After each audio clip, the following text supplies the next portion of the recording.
Titanic एक luxury British steamship था जो 15 अप्रैल 1912 के शुरुआती वक्त में एक बर्फीली चट्टान से टकराने के बाद डूब गया, जिससे 1500 से ज़्यादा यात्रियों और चालक दल की मौत हो गई। RMS टाइटैनिक एक लग्जरी स्टीमशिप था जो 15 अप्रैल 1912 के शुरुआती घंटों में उत्तरी अटलांटिक में न्यूफाउंडलैंड के किनारे पर अपनी पहली यात्रा के दौरान एक हिमशैल को पार करने के बाद डूब गया। 2240 यात्रियों और चालक दल में से 1500 से ज़्यादा लोगों ने अपनी जान गंवाई। टाइटैनिक ने अनगिनत किताबों, लेखों और फिल्मों केट विंसलेट और लियोनार्डो डिकैप्रियो की बनी साल 1997 की टाइटैनिक फिल्म को प्रेरित किया है, और जहाज़ों की कहानी ने मानव चेतना के खतरों के बारे में एक सतर्क कहानी के रूप में सार्वजनिक चेतना में प्रवेश किया है। मार्च 1909 में बेलफास्ट आयरलैंड में बड़े पैमाने पर हारलैंड और वॉल्फ शिपयार्ड में काम शुरू हुआ। इन 3 महासागर लाइनरों में से दूसरे टाइटैनिक पर और 2 साल तक बिना रुके जारी रहा। 31 मई 1911 को टाइटैनिक का बड़ा पतवार उस समय दुनिया में सबसे बड़ी मानव निर्मित वस्तु थी। स्लिपवे के नीचे और बेलफास्ट में लगान नदी में अपना रास्ता बना लिया। इसकी लॉन्चिंग में 1 लाख से ज़्यादा लोगों ने हिस्सा लिया, जिसमें सिर्फ 1 मिनट का वक्त लगा और बिना किसी रोक टोक के चला गया। 14 अप्रैल को 4 दिनों के बाद टाइटैनिक को अलग अलग जहाज़ों से बर्फ़ की चट्टानों की रिपोर्टें मिली, लेकिन वो शांत समुद्र में एक चांद रहित साफ आसमान के नीचे समुद्र में चल रहा था।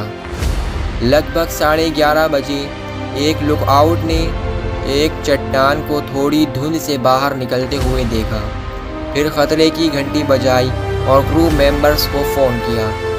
इंजनों को जल्दी से उलट दिया गया था और जहाज़ को तेज़ी से मोड़ दिया गया था। रफ्तार ज़्यादा होने की वजह से जहाज़ मुड़ नहीं पाया और जहाज़ बर्फ़ की चट्टान से टकरा गया। क्रू मेंबर्स की सारी कोशिशें जहाज़ को टक्कर से बचाने में नाकाम रहीं। टक्कर नहीं होने की खबर से राहगीरों ने राहत की सांस ली। उन्हें इस बात का अंदाज़ा नहीं था कि बर्फ़ की चट्टान जहाज़ के अगले नीचे के हिस्से से टकरा गई है।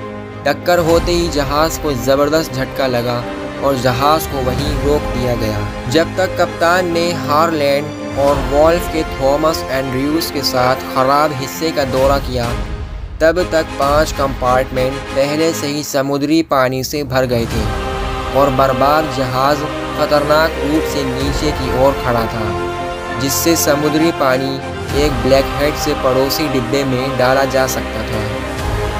एंड्रयूज़ ने अनुमान लगाया कि टाइटैनिक 1.5 घंटे से ज़्यादा तक नहीं तैर सकता, या फिर शायद थोड़ा और ज़्यादा। उस वक्त कप्तान, जिसने पहले ही अपने वायरलेस ऑपरेटर से मदद को बुलाने के लिए कहा था और लाइफ बोट्स को लोड करने को कहा, चट्टान से टक्कर होने से 1 घंटे से थोड़ा ज़्यादा वक्त बाद एक बड़े पैमाने पर पहली लाइफ बोट्स के नीचे उतरने के साथ शुरू हुई। बोट्स को 65 लोगों को बैठाने के लिए डिज़ाइन किया गया था, जिसमें सिर्फ 28 लोग सवार थे। दुखद रूप से ये आदर्श होना था टाइटैनिक के समुद्र में डूबने से पहले कीमती वक्त के दौरान लगभग हर लाइफ बोट को कम यात्रियों के साथ लॉन्च किया गया था।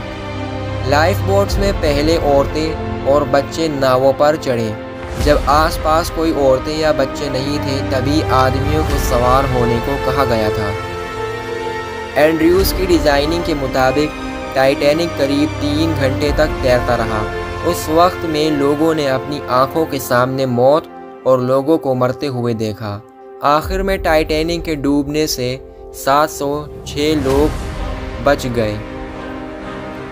टाइटैनिक के मशहूर डिज़ाइनर थॉमस एंड्रयूज़ को आखिरी बार फर्स्ट क्लास स्मोकिंग रूम में देखा गया था, जो दीवार पर एक जहाज़ की पेंटिंग को खाली देख रहे थे। टाइटैनिक आखिर में 15 अप्रैल 1912 को लगभग 2:20 पर समुद्र की सतह के नीचे डूब गया।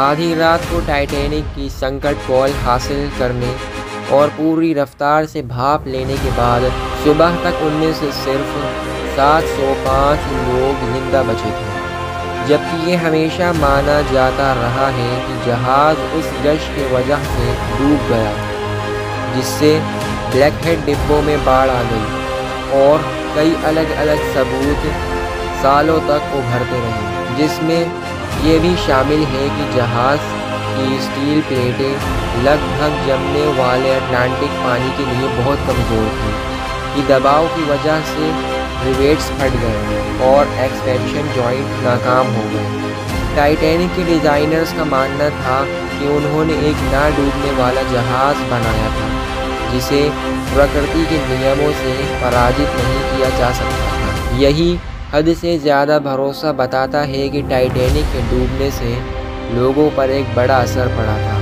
जब वो खो गए थे, लोगों को भरोसा ये था कि जहाज़ कभी डूब नहीं सकता।